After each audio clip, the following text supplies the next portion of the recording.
636 খ্রিস্টাব্দ মধ্যপ্রাচ্যের ইতিহাসের এক রক্তাক্ত ও নির্ধারক অধ্যায়, ইয়ারমুকের যুদ্ধ। একদিকে ছিল বাইজেন্টাইন সাম্রাজ্য, সেই সময়কার পৃথিবীর সবচেয়ে শক্তিশালী ও সমৃদ্ধশালী সাম্রাজ্যগুলোর একটি। সম্রাট হারাক্লিয়াসের নির্দেশে 1,00,000-এরও বেশি প্রশিক্ষিত সজ্জিত সৈন্য নিয়ে তারা নামল যুদ্ধের ময়দানে। অন্যদিকে ছিল মাত্র 40,000 মুসলিম সেনা, নবাগত এক জাতি, যাদের অধিকাংশই যুদ্ধক্ষেত্রে নতুন, কিন্তু হৃদয়ে ছিল ঈমানের শক্তি ও নেতৃত্বে ছিলেন এমন একজন যিনি নিজেই ছিলেন জীবন্ত ইতিহাস, খালিদ ইবনে ওয়ালিদ রাদিয়াল্লাহু তাআলা আনহু।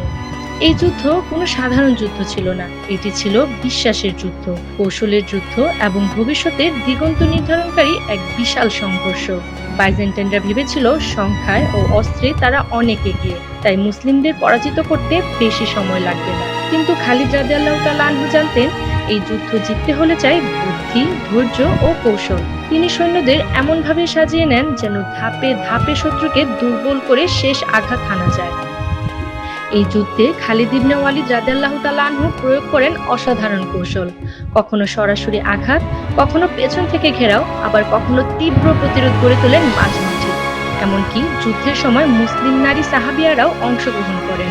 শেষ দিনে তিনি বাইজেন্টাইন সেনাদের এমন এক গিরিখাতের দিকে ঠেলে দেন যেখানে তারা আতঙ্কে পড়ে যায়, ছত্রভঙ্গ হয় এবং হাজার হাজার সৈন্য সেই গভীর খাদে পতিত হয়ে মারা যায়। সেই স্থানটি আজও ইতিহাসে পরিচিত রেভেইন অফ রুকাত নামে।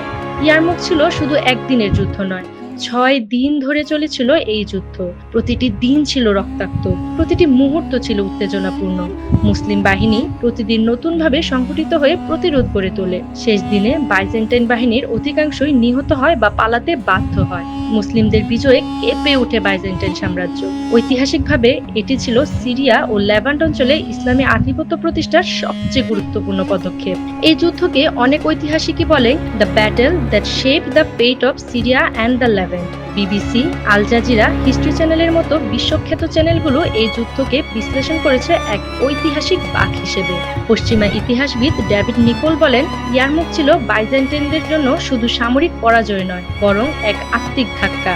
মুসলিম ঐতিহাসিক ইবনে কাসির বলেন, মুসলিম ইতিহাসের সর্বশ্রেষ্ঠ বিজয়গুলোর একটি। এই বিজয় একাই বলে দেয় যে যুদ্ধে নেতৃত্বে থাকে সত্য আর সৈন্যদের অন্তরে থাকে বিশ্বাস, সেই যুদ্ধের বাহ্যিক শক্তি বড় নয়। ইয়ারমুকের যুদ্ধ আমাদের শেখায়, ঈমান, নেতৃত্ব ও কৌশলের সমন্বয় ঘটলে ইতিহাসও বদলে ফেলা যায়। আর খালিদ ইবনে ওয়ালিদ রাদিয়াল্লাহু তাআলা আনহু, তাকে শুধু সেনাপতি বললে ভুল হবে, তিনি ছিলেন একটি চলমান বিজয় ইতিহাস।